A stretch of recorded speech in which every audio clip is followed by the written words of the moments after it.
Can be hard when you grow up. People fill you with doubt. You start thinking about what you're gonna do now. And it's do or die, gotta make it count. So lose your worries, let your problems go on until my whole body burns out. I ain't never gonna slow down. I ain't never gonna slow down. Welcome everyone, this is Coaching in Session. My name is Michael Rearden and I will be your mindset coach today. And today we're going to be talking about health coaching and so much more. But today we're going to have a unique approach to when it comes to looking at our health. Because in a sense, the health that we have today is going to be a testament of the life that we have chose to live. Now, sometimes you might haphazardly go along the path of life, especially when it comes to women. If you're a mom, if you are a businesswoman, if you are a person who has become so busy where you have neglected your health, it's not just age anymore. So we can focus on the things that our brain is giving us forefront. We have to enhance our career. We have to be there for our family. Whatever aspect it is to you, it's not worth to sacrifice your health, because I always say, if you want to make changes in your life, or to be that proponent that makes everything around you better, you have to be your A1 self. You have to figure out what you need to do in order to fill your cup up to make sure that you're at peak optimal condition. But yet we find ourselves always at just enough or barely scraping by. Those negative things that can happen in our life can lead to depression, unhappiness. It can lead to self-doubt. Many negative feelings can come. But yet, if we focus on our health, our nutrition, creating special habits for ourselves or daily habits for ourselves, things start to line up a bit more properly. What happens next is we find ourselves more full of energy and exuberance, more fulfilled. We have less issues in our day, but that is not going to be forefront to the work that we have to do, to the accountability we have to take. And today is going to be a journey of health, of learning how to not only get there, but to make sure that we are going to be in a mindset that's going to make it a longevity aspect also. Health is not only a number that we get to or a dress size that we fit into for a certain special event. It becomes our daily routine. For many individuals, especially for women, it can be difficult for them to get in shape and to change their circumstance because time is the enemy. We don't have enough time. But today we're going to be looking at how we can find more time in our day, how we can prioritize ourselves, and the benefits that we get with my guest, Courtney Adams.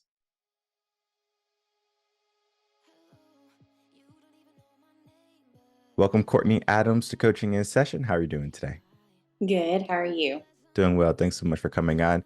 Today, I have you on as a health coach, but you're no regular health coach because the aspect that you come with health coaching is different than many other people. We're just going to think about a health coach as someone's going to help with my nutrition and my fitness, my overall health. But sometimes the body is not going to make it easy. Sometimes the body is going to act against itself. Sometimes the body is going to be our worst enemy. But we need to know our enemies. We need to know ourselves. And the work that you do is going to be looking at the difficulties that can make a person become healthy, maybe not only in the body, but also in the mind. In your own words, can you tell the world who you are, what you do, and how you help? Yes, thank you for having me. My name's Courtney, and I started a coaching program after I went through a lot of health issues and just frustration, my body fighting against itself. My program is called Level Up with Courtney. And I've just seen industry of fitness. It's always count your calories, do this, do that. And I did all those things. And I hear so many women saying, I've done it all. I've done all the fads. I've tried all the easy fixes. I go to the gym. I eat right. And nothing was happening for them. And going through having autoimmune, PCOS, insulin resistance, depression, and you just get frustrated. I got the tools from a coach, and now I want to help other women. You have to, I wouldn't say put in more work, just different work. Different tools are given. Women a lot of times can't just do cardio. A lot of research now has shown weightlifting is more for women. It doesn't mess with our hormones and things like that. Have just started reaching into the network of just helping women understand their body, what they're going through, and the right tools to actually get the results that they're wanting. Not only weight loss, but healing their gut, helping with brain fog, energy, getting their life back. Kind of like my kids said, they're like, we got our mom back, because I couldn't enjoy anything. I couldn't enjoy vacations. And now I can do whatever I have 3 boys I got to keep up with, and I can do whatever they're wanting to do. And before I couldn't. So just helping women get their life back. The name of your program is called Level Up, and the program can be called necessarily anything that's going to be boosting an individual. But when we look at the mindset of leveling, upgrading ourselves, it is something that we do have to look at, because some people, they might accept where they are. They might say, my circumstance, I accept where I am. I don't have to change. I don't have to level up. I am perfect just the way I am. But the aspect of leveling up is changing our situation, our circumstance, who we are. Why level up? I think because when I started my own journey with health, I noticed such a change in my whole life, not just in the fitness part, but in the mindset. I was a people pleaser. I very much wanted to get everybody's approval, and it held me back in so much of my life. So I feel like, honestly, when I started this wellness journey, it is all mindset. I mean, if your mindset is set where it needs to be, your body can pretty much do whatever it needs to do. When I was trying to think of a name, I looked back on my own journey, just all aboard, like what happened. Everything grew. The business that I was in at the time grew. I mean, everything just changed. My home life, it just seemed like my life was leveling up just from taking those small steps each day and the small habits that built what I do every day. It started out with small little things and then just building on those. I love the aspect of leveling up. It's just sometimes when you tell a person they have to change, it's just like, why do I have to change? I'm okay where I am. And sometimes people, they don't see it. They just see the problems that they have in their life, and the world should change and not themselves. The world needs to level down instead of me leveling up. This is the mentality of many individuals. Do you find that that is going to be the case in some of the clients that you speak with, that you work with, some of the people that you interact with in the world, where their circumstance is going to be bigger than their responsibility to change it? I definitely think that is an issue. Even if like women come to me and they do want results, a lot of the time they don't realize what's going to have to be put in for that. Again, I think that goes back to mindset coaching and really just letting them know these are the things. If you want this result, I do think with wellness coaching, you're not going to get people coming to you that aren't looking for results either. The people that are set in their ways, that they don't want to level up, they're fine where they're at. I'm sure over time I will get more messages. I get messages every once in a while about loving everybody where they are. And that's not what you should. Love everybody where they are. But that is not my point in this. It is, I was a depressed mom. I functioned every day. I homeschool my kids, but I wasn't living. So my mission is more for those that aren't happy where they are, that want that in their life, and not really going to make the excuses, because we all have them. Like we all have, I don't have enough time in the day. I can't do this. I can't do that. I don't know how you do it, but we all have the same amount of time in the day. We all can do this if we want to. But I think if the mindset's not there, it's going to be hard for anybody to change. And until you hit that, I think you're just like hitting a wall with somebody. But yeah, I definitely think that obviously there's a lot of that out there of love me where I'm at. I like how I am. I don't need to change. And that's fine. They just wouldn't fit in with my program. But it's so funny, though, how individuals, they give themselves this obstacle, because it's almost like the acceptance, where we do have to accept where we are so we can change where we are. We have to look at our situation. We just can't pretend any longer. If our health is not good, typically people, they don't do anything until they get a doctor's note. The doctor finally says, hey, like you need to figure something out. If you don't, you're at risk for diabetes, et cetera, right? So now we're scaring the individual. We have a big T trauma. People will wait for these moments of depression, for trauma to finally start to make some changes. However, there is an aspect to education where we can do things before things bad that happen in our life. Prevention. Oh, you're going to work out, you're going to eat healthy. These are going to be preventative measures, not until the point where it's just like we get that bad news. And health coaching should be that. It should be more of, well, let's not just fix you because you are at a point where you can no longer treat yourself so poorly, but also let's educate you before something like this happens. So there's two paths that we can go on. We can go on the path of education, or we can go on the path of fixing someone who has finally got to that point, that brink where they need to survive or they're not happy and they want to make some changes. Which path do you want to go on? I would prefer the preventative. I've already been down the other. Yeah, let's do the preventative, right? What do people have to do to prevent big problems from happening in their life? What are some essential steps? First of all, I think it starts out with small habits every day. I'm big on keeping a schedule, and then you do the things that you're supposed to. I believe that you should get up at the same time every day, and that's something small that you can be disciplined in. I think it teaches discipline in wellness. You have to have it. I'm big on nutrition. I think our food is what is causing most of our problems. So, knowing what food you need to eat, I think it's important that they know their macros if they have any food intolerances. And then I also think, especially for women, I know this sounds crazy because we give our kids bedtimes, but women should honestly go to bed before 10 o'clock. It messes with our hormones. Our hormones are made in our adrenals. And if they're not working properly, our hormones are going to be off. And then obviously moving every day, getting outside, getting vitamin D, one that helps with any depression issues and just our immune system.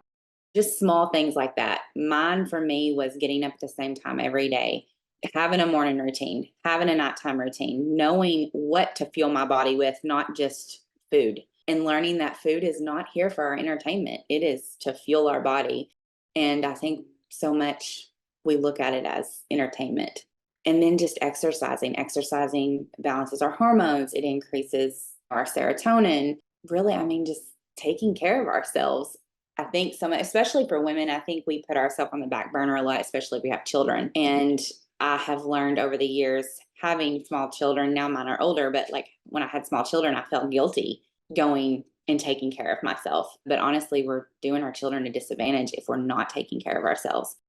If I could go back 10 years before I started having health issues, I would totally tell myself, get up at the same time every day, go to bed around the same time, eat 3 meals a day. Starving yourself is not normal, and go to the gym at least 3 to 4 times a week. I definitely wouldn't have the health issues that I've had the last 5 or 6 years. So definitely preventative. I'm with everything preventative. It's just so many of us are already past that point.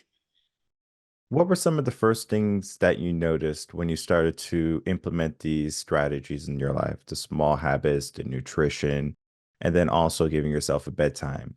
Were you overly more happy, more energetic? You started to fulfill the things you wanted to do in your day. Maybe you felt lethargic before and you couldn't do the things that you loved. I know you said you felt guilty sometimes with the boys, where if you were always putting someone first and you're putting yourself last, it's like you couldn't be your true authentic self. You couldn't be there for them 100%. What were some of the initial changes that you saw in your life, and then maybe even going a step further, what you initially see in your clients' lives? For myself, it was energy, not as snappy, and definitely accomplished because I had a lot more time in the day than I realized. And just overall, like not saying no. I wasn't saying no to things because I was tired or having to take a nap at 2 o'clock in the afternoon. Just, I mean, overall, I guess really feeling accomplished and that I could do things with other people and that there really is 24 hours in a day.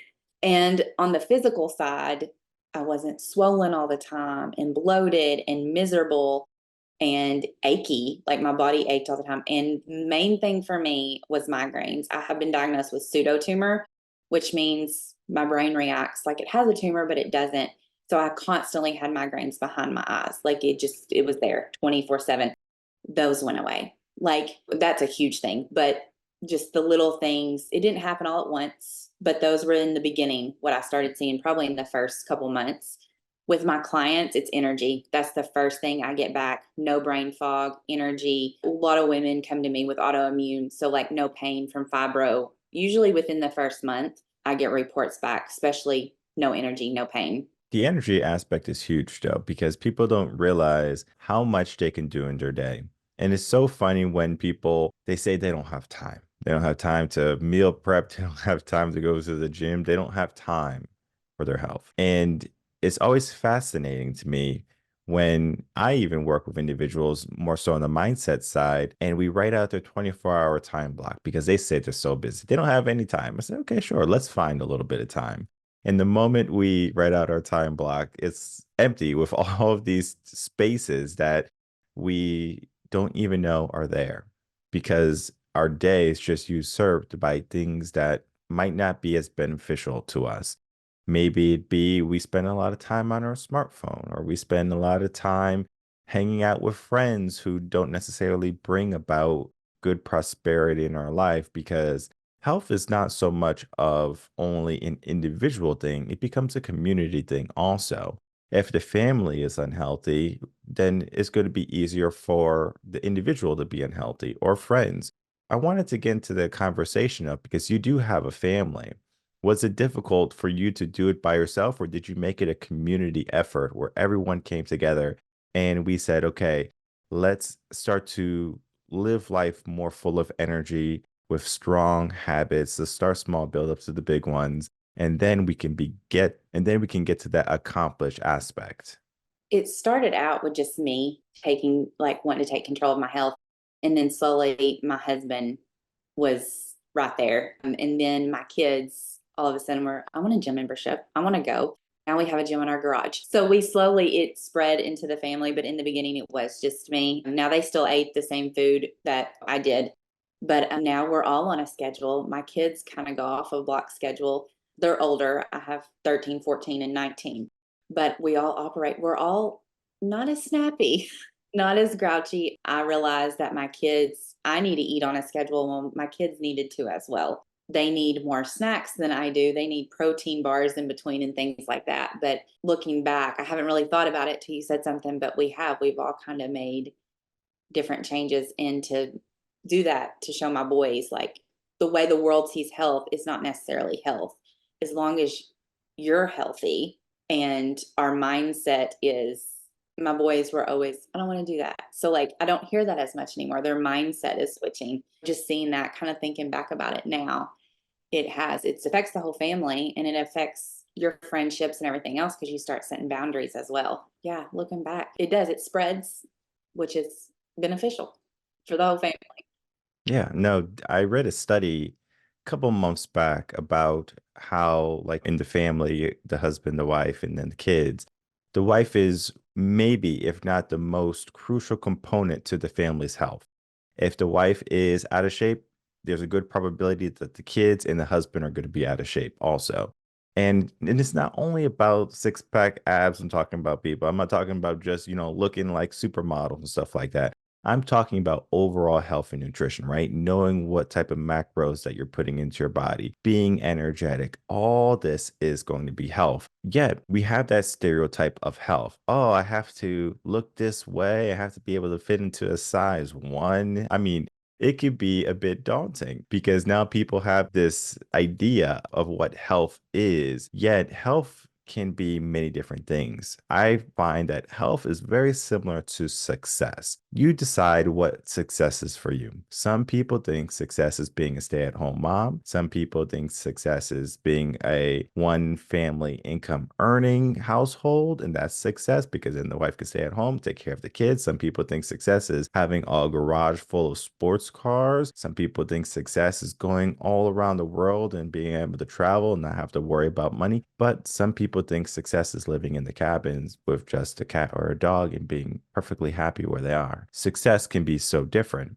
And health is very similar because people will say, I need different levels of health. And sometimes that can change with our age, especially if we have children. That can change also because when our kids are more active, we're running around with them, health becomes important. But then at some point, maybe the kids leave the house and now health is not a priority anymore. We don't have to chase after our babies. They are grown, they have fled the nest, and now we are just kind of here to do whatever we want again, but yet health is typically not the priority. When we look at health as it is versus success, how can a person know that they're truly healthy? For me and what I talk to my clients at first, I find out my clients' goals, but looking at them and myself, I think it's when you can live again, when you do notice you have more energy, when you can go skiing with your kids. I literally went on a skiing trip with my kids and couldn't go. I sat in the hotel room. So, like, when you can do those things, when you can go outside and play horse with your son because used to you couldn't, when you have the energy, sometimes just to get out of bed, I feel like that's health. I never really look at a number on a scale because I think that holds way too much value to us sometimes. I think it's when you realize you can move a table without help because you're getting stronger. And then on the other side, when you go and get your blood work done, and it's like, wow, I'm really improving. My thyroid looks good. My insulin looks good. My cholesterol looks good. Obviously, that's signs of health, but just on the outside, it's not so much the number on the scale or whatever. It's, are you living or are you functioning? I mean, that's how I look back. Are you able to do the things that you want to do with your family? Or are you just getting by through the day and just like, can I go to bed? So I think just getting your life back and honestly living. This is interesting because even though we have this aspect of what health is for us, it's always like everyone has to have a say in what healthy is for us. The story I think about is Adele. When Adele first came out, she was a bigger sized lady, and throughout the years, she has made huge changes in her appearance. And many people, they argue of why did you change so much? Why are you so thin now? Because it also gives them, I guess, a pushing component that they should change too. But Adele didn't change for anyone but herself. And people don't realize that people change because they want to change versus society says, oh, you're too big. Oh, you're this way. Oh, you should weigh this much. It's a decision they have to make for themselves. And many people, they pass that to someone else. They say, oh, well, this person wants me to be this, not me. I'm giving my power away. And this is where empowerment comes in because what happens often in our society is we are so quick to relinquish our power and our potential. We have the ability to do so many amazing things, yet we maybe settle for less. We don't want to push ourselves too far away from the crowd, our community, because we don't want to be outcasted. We don't want to be that person that is changing our circumstance and then, in a sense, to the other people who are staying static, being better than that. Now we are fighting this battle of we want good health, we want all of these good things, we want these accomplishments, but there's that outside factor of maybe poor friends, not so much family, but it could be family. There is an aspect to health in that regard because now people are starting to say, well, I want these good things that, Courtney is having in her life, more energy, more stability, loving her family once more, loving herself again, right? This is powerful. Yet there can be something that stops them, sometimes themselves, sometimes other individuals in society. Health should be, as you said, something that you would choose for yourself. And you're the only person who can say that. If you can go back to your early days, right? Those moments when you felt depressed, when you felt like you didn't have the energy, when you were having the migraines, what's some advice that you would say or give to yourself? Because it would be very similar, I'm sure, to the advice you give your clients today. I would probably, there comes a time, I guess, in mindset, and I know people coach different ways. Stop feeling sorry for yourself. Get up, do what you need to do, and make the changes because you're not going to feel better until you take those steps. Maybe not that harsh, but just you can either choose to stay here and live this way because you're making no changes, but you expect a different outcome, or you can make the changes and get your life back. And I think when you get to that point when you're like, okay, I'm ready, but there's so much information out there and you're like, well, where do I start? Do I do this? Do I do that? This internet says this says this. And then you're just like, forget it. I'm back here. So I think I would say just start, just get up, because you doing this over and over each day is not improving your life, and just stop making excuses. Because honestly, when it come down to it, that's what I was doing in my mind. I'm depressed. I have migraines. I don't feel good. I need a nap. Well, I homeschool my kids. I work from home. I don't have time. They're all excuses. And I think it's just getting out of the mindset of that thought process and being like, I've got to take control of my life. You think you're in control back here. Kind of like I went from history of eating disorder and treatment to eating my feelings. And it's always about controlling your mind, but at the same time, you're not controlling anything. You take control when you stop making excuses and you take the steps to better your life. So I think I would say stop making the excuses. Simple and short, stop making the excuses. You're not going to change if you don't change.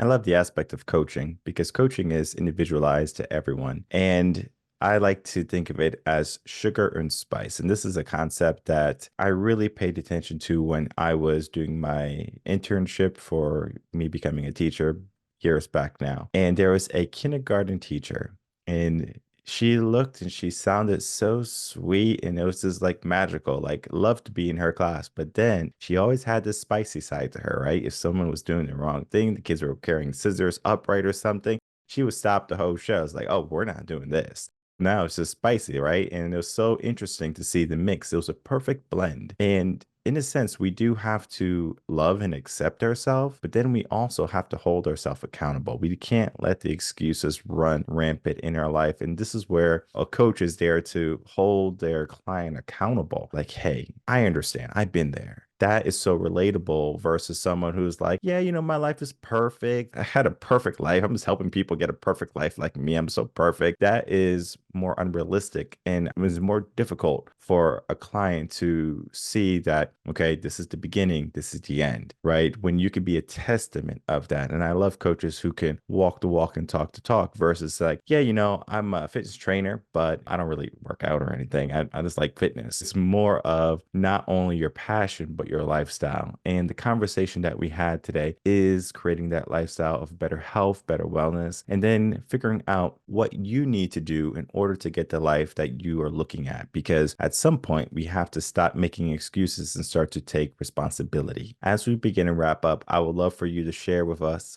with some final words or thoughts, and then for you to tell the audience where they can find you. Yes. Final thoughts is just get your life back. Like the years I wasted, whatever it is, yes, it takes investment in money, time, whatever it is, you get your life back. I say get your life back. You start living, because if you never had control of your health, you've probably never really lived to your full potential. It opens up so many doors for you in all areas of your life, relationships, work, like every area of my life has leveled up when I took control of my health. And to me, that's health. Health is our body, our sickness, our immune system, everything, but it's also our relationship, our work, our environment. Get out of the mindset of poor, pitiful me, because I was there. I walked that walk for years. Get out of that and take control of your life, because right now it's not control. And just get started. Find a coach that you do connect with, and just go for it. Go all in. No excuses. Don't say, well, I'll start on Monday. Do it now. Don't wait till Monday. Don't wait till the 1st. Don't, just do it now, and just stop with excuses. That's my advice, because I did it for so many years. But you can find me on Instagram, Level Up with Courtney. I have a page on there, and then I also have a website that's levelupwithcourtney.net. Perfect. And I'll make it easy for everyone.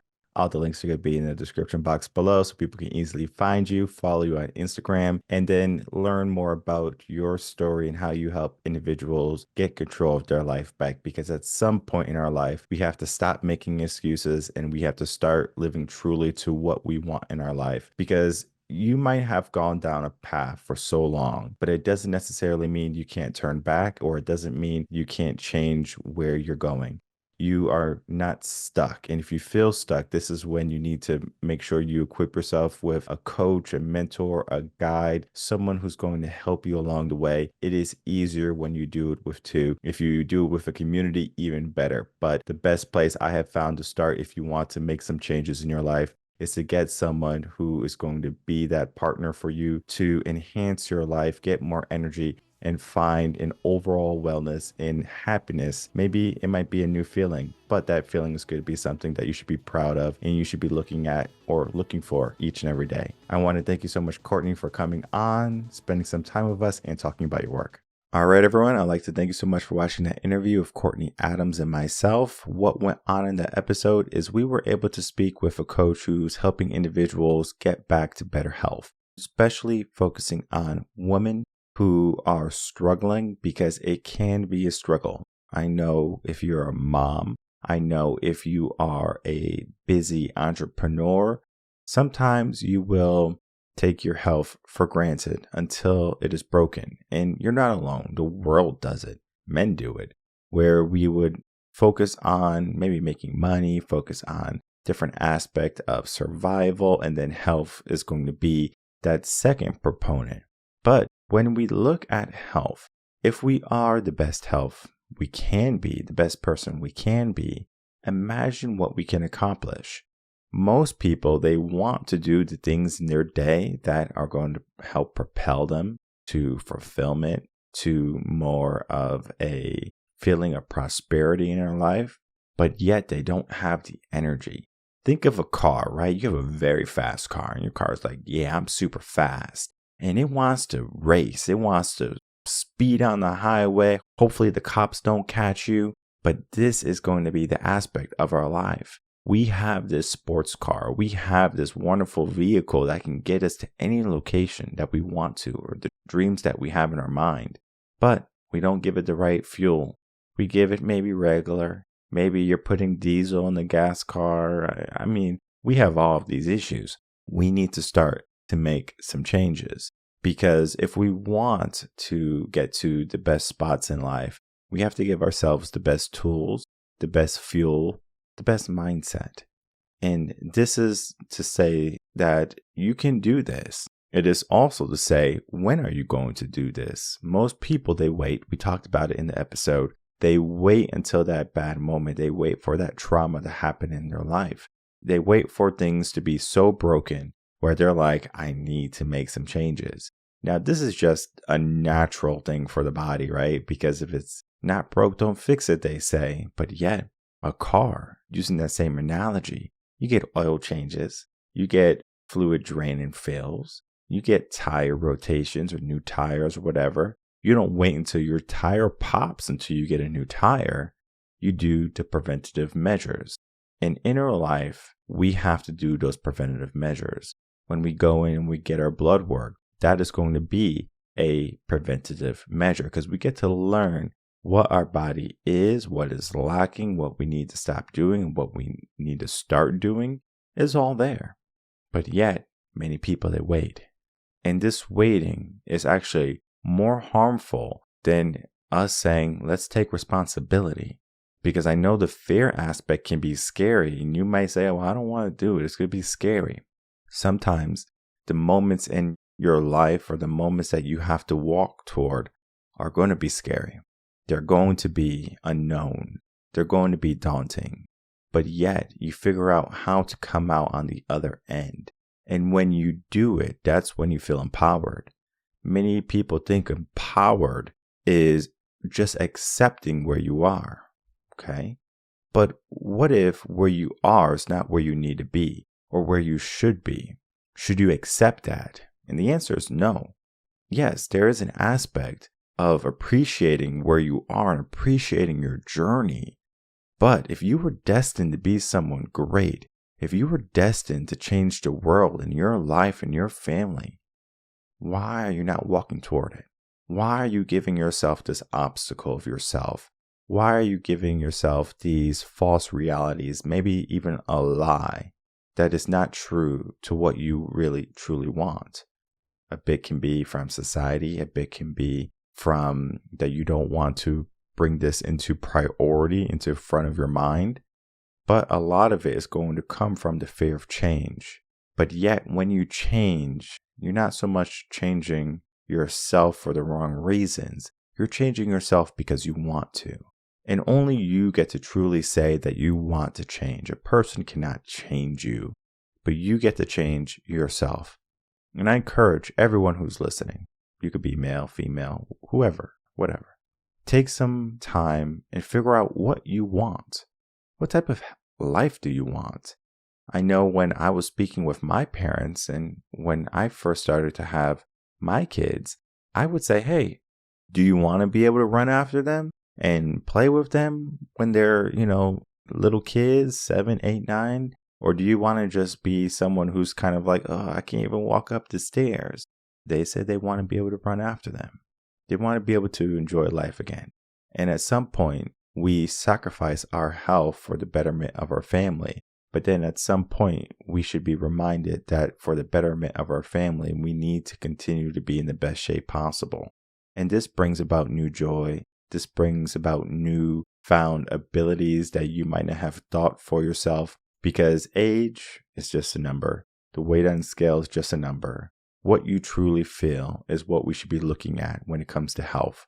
And if you do not feel healthy, if you do not feel empowered, if you feel like you don't have enough time for health and fitness and just your overall well-being, then that is when you need to take action. That is when you need to reach out to a coach like Courtney to figure out, well, what do you need to do to get better habits in your life, better nutrition in your life, and then the feeling of accomplishment.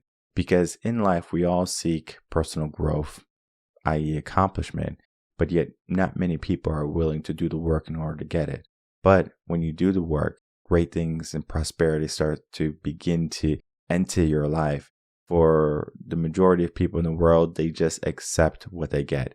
But I do not want you to accept normal. I don't want you to accept the mundane. I want you to start to seek greatness and excellence and feeling 100% once again. Because health is not only going to be how you feel today versus how you felt the other day. You need to say, how can I make sure I'm always in the best possible shape, always in the best possible mindset? Because that's going to lead to more energy, more fulfillment, and better results in your day. Sometimes you just need a push. You just need some guidance along the way. And that is why a coach is going to be essential for that journey. My name is Michael Rearden. I'm a mindset coach. If you have any questions, email me coachinginsession@gmail.com. And I'll see everyone on the next episode of Coaching in Session. Until then, everyone take care.